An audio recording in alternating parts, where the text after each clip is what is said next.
It has been nearly 3 years since Big Ox Energy began operations in South Sioux City. But shortly after that, more than a dozen families near the plant began to see hydrogen sulfide gas leak into their homes from the plant, making those homes uninhabitable. Our Katie Koppel went inside 3 of those homes to see just how much has changed since 2016. From the outside, these homes look like any other in this South Sioux City neighborhood. But for the last 2.5 years, these 4 homes and half a dozen more down the street have sat empty because of what's lingering inside. Good luck. October 2016 is when everything changed for these families and many others like them. Hydrogen sulfide gas began leaking into their homes from Big Ox Energy. That's the smell.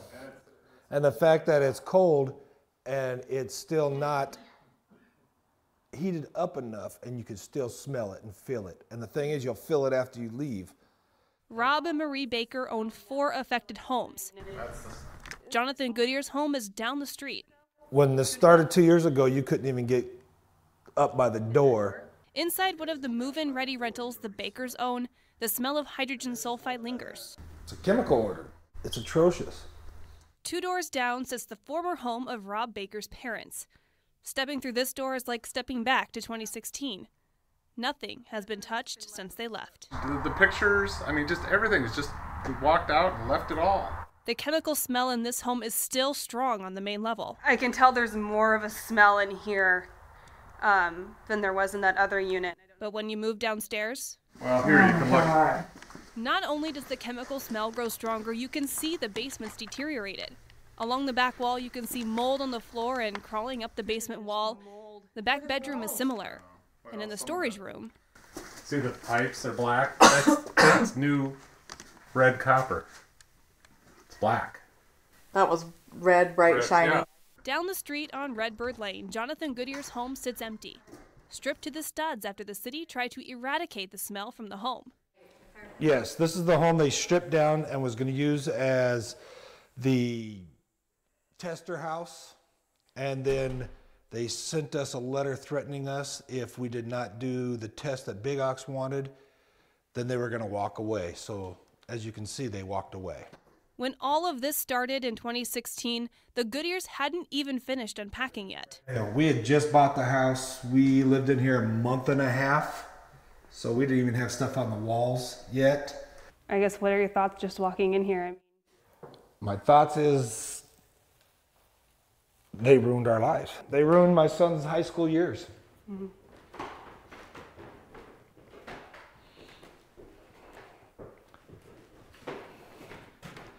This is our life.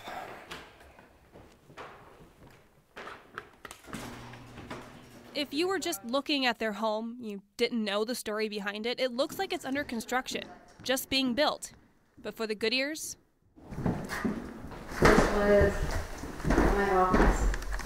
This is an office. Yeah. this is a painful reminder of what almost was. This was the laundry room right here.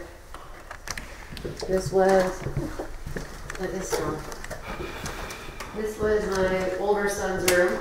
They were hoping that it could be contained, that you could just get rid of the carpet, paint over the walls, and call it a day. But that's not the case. The case is that it saturated everything that can be absorbed. In the basement of the Goodyears' home, And that's with no heat on. No heat at all. this used to be a finished room. Brand new carpet all the way through. This was our family TV entertainment center. Game tables over here. And like the Bakers' homes, mold can be found along the walls and across the wooden surfaces. All along here. All along here. And then going up the wall over here. The contractors that were brought in to get rid of the smell haven't been back. The city just walked away from us. For now, the Bakers, the Goodyears, and many other families are just trying to move on. Many of these homes still sit empty, and a lot of these families are still in litigation with the city of South Sioux City and Big Ox Energy. Will these homes ever be livable again? No one seems to know. For now, in South Sioux City, Nebraska, Katie Koppel, Siouxland News. 15 lawsuits were all filed between 2017 and 2018. They claim that the toxic odors coming from Big Ox Energy caused a number of health issues. There's also a class action lawsuit that was filed earlier this year against Big Ox, claiming negligence from the plant. That lawsuit includes more than 2,000 homes that are within a 2-mile radius of Big Ox Energy.